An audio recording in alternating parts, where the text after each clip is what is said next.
윤석열 대통령의 탄핵 심판 7차 변론이 지금 이 시각 열리고 있습니다. 현재 신원식 국가안보실장 증인 신문이 진행되고 있는 상황인데요. 네, 자세한 내용 취재기자 연결해 알아보겠습니다. 한채희 기자. 네, 신원식 국가안보실장에 대한 증인 신문이 오후 2시를 조금 넘겨서부터 진행 중입니다. 신 실장은 윤석열 대통령 측과 국회 측 모두 신청한 증인입니다. 윤 대통령 측이 신문을 먼저 시작했는데 그동안 안보 위협 등 때문에 비상계엄 선포가 정당했다는 취지의 주장을 이어온 만큼 계엄 선포 전후 안보 상황에 대해 집중 질의했습니다. 신 실장은 북핵 문제, 북한의 러시아 파병 등으로 안보 불확실성이 높았다면서 대통령이 안보에 대한 우려가 많을 것으로 생각된다고 말했습니다. 다만 윤 대통령 측이 중국의 선거 개입 가능성에 대해서 물었지만 이와 관련해서는 구체적인 답변은 하지 않았습니다.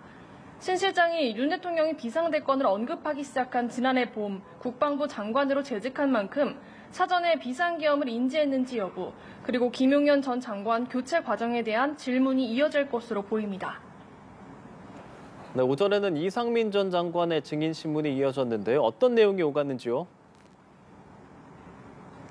네, 이상민 전 행정안전부 장관에 대한 증인 신문은 1시간 50분쯤 진행됐습니다. 이 전 장관은 비상계엄 선포 전에 열렸던 국무회의가 절차적으로 문제가 없었다는 취지의 주장을 펼쳤습니다.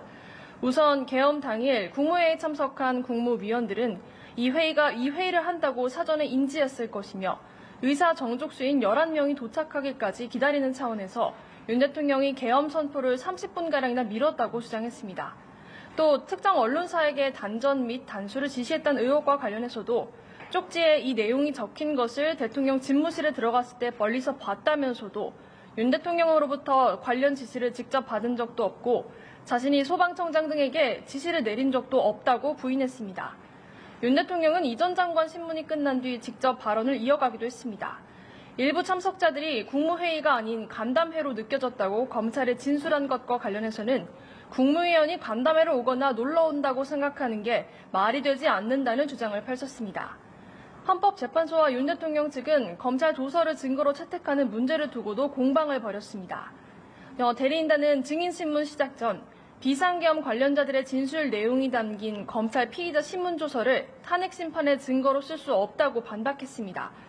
윤 대통령도 직접 여러 수사기관이 중구난방으로 조사했다면서 조서에 기재된 내용과 실제 증언 간에는 거리가 있다는 걸 국민들이 느꼈을 것이라고 주장했습니다.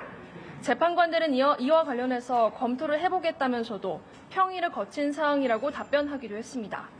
현재 진행 중인 신원식 실장의 증인신문이 종료되면 백종욱 전 국정원 3차장과 김용민 선관위 사무총장에 대한 신문으로 이어지는데요. 두 사람을 대상으로는 부정선거 의혹과 관련된 질문이 이어질 것으로 예상됩니다. 지금까지 헌법재판소에서 연합뉴스TV 한채입니다.